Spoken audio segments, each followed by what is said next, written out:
monsters. Good day to you, partner. I'm Keen, and I can already tell that I'll be your best friend in this forsaken cave.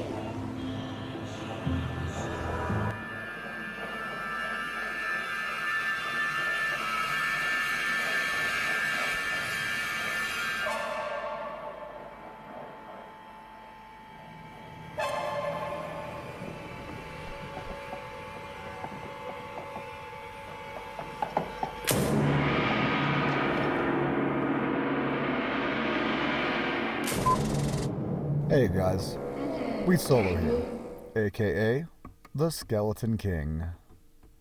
So this is my nightmare playthrough, done about as quickly as possible, of course. Sorry I was really busy, it just, the season restart did not line up well with my life. But moving forward, we don't need to worry about that. If anyone's concerned about my plus skills at this point, just so you know, I'm level 40, I'm going into Nightmare. I'm running a Karen Shard, which is only plus 3. Its secondary mods are actually pretty bad. I think Blackhand Key is really the only good necro weapon with like good secondaries that like make you like feel like it's worth using it. You could easily shop a plus 5 Fire Golem one or a plus 6. It's just kind of random, but plus 5 really isn't that hard to get, guys. Or even plus 4. This is only plus 5. I have a plus 1 Vigor Shield. You can get those really easily in normal. You might not get one. I'm sorry. During this playthrough, though, in Nightmare, I do end up finding a 4-socket bow with pretty low stat requirements. Not quite a normal bow, like a long bow or something, but one that you probably wouldn't mind putting some stats in and getting it. Harmony is a very cheap rune word, and basically Act 3 Merc with Fire Golems is just that worth getting, but you really want Vigor. So in my opinion, if you're playing this game and you do not have a source of Vigor yet, you stay Act 1. Once you get the source of Vigor, which I have, then you can switch to Act 3 Merc. So what's the basic skill breakdown? First, in Nightmare, I just went Max Mages, 1 point LR, 1 point Revive, Rest in the Skeleton Mastery, 1 point Wonders, etc. This build is simpler. 20 GM, that's the first priority. Then you max Fire Golems. But if you know how this game works, you cannot max Fire Golems until level 50. Why? You can only put 1 skill point into a skill per level. So level 30 is 1, and then level 49 would be your 20th skill point. So technically with those extra skill points you get throughout the game, which is, 4 per act? 4 per difficulty. Sorry, the 4 per act would be insane. You just kind of get the other skills that you need. So you're going to make sure, but yes, you really need to make sure you get LR, guys. And you should have the extra skill points to get it, but cut 1 point out of Fire Golem, right? You do 20 GM, you get 1 point LR, you get your bone armor, and then you put the rest of your skill points in the Fire Golem. Don't make it complicated. If anyone's out there wondering, should I get revives?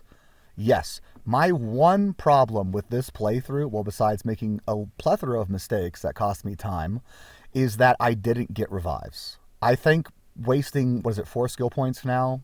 Yeah, to get revives for 4 less lower resist would have been just better. The reason I didn't, and there is an argument for it, is I didn't want to have to deal with casting revive with only 1 point into it. But if I would have dealt with getting the 4 less lower resist to get the revives, it would have made a couple of sections easier in the game. Like, you don't have to actually always cast your revive. You're only losing 4% damage off of your, 5 Fire Golems and your 1 Act 3 Merc, which actually can add up. You might not break an immunity, but having the access to, 4 quality revive. So for instance, if you're in Act 4, then you can get Ujawars. If you're in Act 3, you can get Thrashers. If you're in Act 2, you can get Blunderboars. If you're in Act 1, what would be the best Fizz summon? I don't know. I'd probably get the Vampire Lord. I'm not sure what... Oh, Fleshed Archers would be solid. There's actually some good revive minions. Dark Lancers would be another choice. Having those minions just whenever you need them. Now, in Nightmare, you very rarely run into a fire immune you can't break that you have to kill. That's the key thing. You might run into elites that you can't break, and it would be quicker to skip, and I highly recommend skipping them. But basically, the only enemies in the game you'll have to kill that you won't be able to break, you're going to find them in Act 4, and they're going to be the Seal Champions. So, for instance, Lister, and then the Uber Ancients. That's going to be the only 2 times, literally. So, like for Uber Ancients, you could have a Desecrate Wand, And then for that last, Uber Ancient, instead of just casting Clay Golems, which is what I do, you could Desecrate and get some Fizz Revives up, and it would make the fight better. Like, it would be worth more than 4% LR. Is it a big deal either way? No, it's up to you guys. By the way, for wondering how long this took me 100 minutes since my setup was done. I went AFK for like 10 minutes and then probably made 20 minutes worth of mistakes. I really think I could have done this quicker. I don't know if I really got lucky or unlucky, but you know how it is. Something I wanted to touch on in my normal playthrough, which I didn't get to, is gear choices.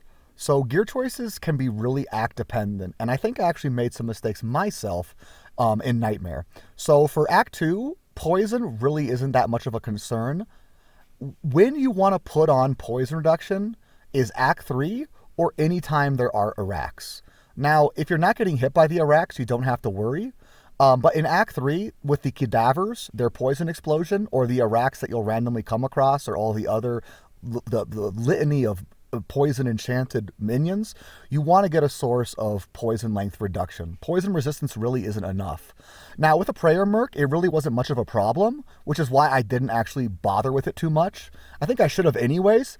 Basically, my Merc has the PLR gloves on right now, and I have a Mage Fist. Now, again, I'm only at +6 skills. One of the crazy things is I do find a +2 amulet on this run, and I find some other quality pieces. Like on the way, you pick up every circlet, you pick up every necro head, you pick up every single wand, you ID them all. Honestly, Grand Charms are probably one of the worst things to pick up until you do Council. So basically, it's like M level 50 to drop a Skiller, because Skillers are 41. Well, it'd be M level, right, Champs Elites. So it's like, I don't know. Anyways, once you're done with the Council, pretty much you'll be able to find Skillers, so you can pitch up Grand Charms at that point or on. Most Grand Charms are pretty pointless early on in the game, unless you get some really weird LLD charm. Large Charms are great. I actually found some fire percents, and that really helped. So if anyone was like complaining about my skills being too low or too high, either way, it's like, for one, they're not that high, and two, I don't have that much LE percents on. I really fucked up Act 3. I could not find the right path to go, and it pissed me off. But I really enjoyed doing the game again, and it's mainly because of one particular area. And I asked Toadflax to make a map based on this, and it's Flare Dungeon. Flare Dungeon was my favorite area of the game in my first playthrough, 20 years ago. Flare Dungeon, to me, is everything the game should be. Dark, narrow, tight, and you die at any point. Now, yes, later on you kind of realize that those enemies were poorly designed. I understand that. But from my perspective, as a necromancer, it was just great. And like the witch doctor was the bad guy. I mean, that's like, I don't know. It just makes me jizz in my mouth. I don't know. That sounded a little gay. It probably was, honestly. Or asexual at the very least. If you're wondering, I do every single quest on this run through, so the time isn't like terrible. It's definitely not good, except for Haragic Malice. I skipped Haragic Malice in normal and on Nightmare. That's a good time to talk about. Again, more poor routing. I forgot about sewers. Haragic Malice is actually really useful, and you can basically, well, you might not get lucky. You have 3 rolls at it, right? If you get all your Haragic Malices and you find yourself in hell, I wouldn't recommend doing a Necro Head or a Necro Wand. In fact, I think that would be a trap. They're too easy to shop, and they're too easy to find Necro Heads and then craft them eventually. Now, if you have a really shitty pair of boots or gloves or belt, right, that's fine. I actually think that's better to do than a Necro Head or a Necro Wand. But the best thing to use Imbue on probably would be a Circlet. The only way I'd say it's not the best is if for some reason you find like a Shaco on your playthrough or a solid Circlet, +3 to your preferred skills, then sure, skip it and then do whatever you need. Again, the rolls have such high variance, I wouldn't try to target anything like, I'm going to do Circlets because it's probably the way to make the most money. And it's like, that might be true. I don't know. It's just, there's so much variance in it, and it's like basically one extra chance at a craft. I think there's slightly different properties to it. You could probably look it up on Amazon Basin. Always a great resource. I doubt PD2 changed it at all.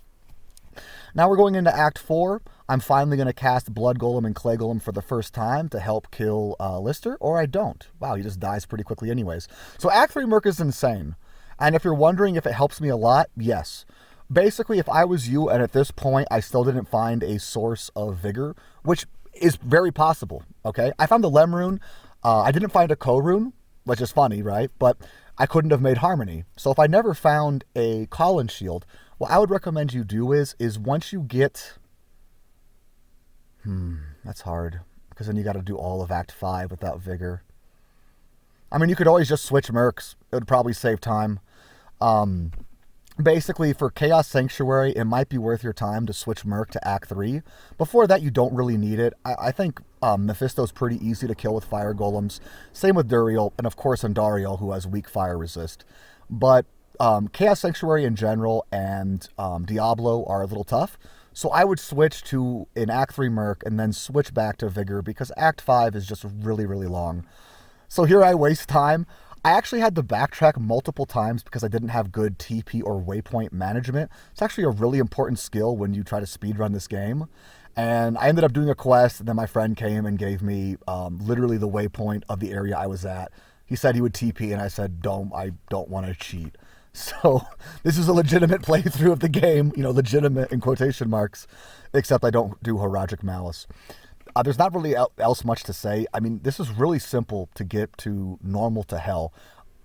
So if anyone's looking for the advice, that they didn't get from the first video because they didn't watch it or whatever, I really don't care. The biggest things to know is faster run walk and vigor are the two best things in the game. They help you get to hell quickly. After that, it's FCR and FHR. As a Necromancer, I would place FHR above FCR, but both are good. I actually did a pretty good job of staying around 48 and 75. It's pretty simple. Just keep 10 FCR rings and 10 FCR amulets. They're literally a core component to speedrunners of this game because they're that good. Now, it's really easy to swap a little bit, so res are not an issue. For instance, anytime you do a boss, you can just put on your good gear, resummon your minions. Remember, the only thing that breaks Snapshot is leveling, and you can use that to your advantage.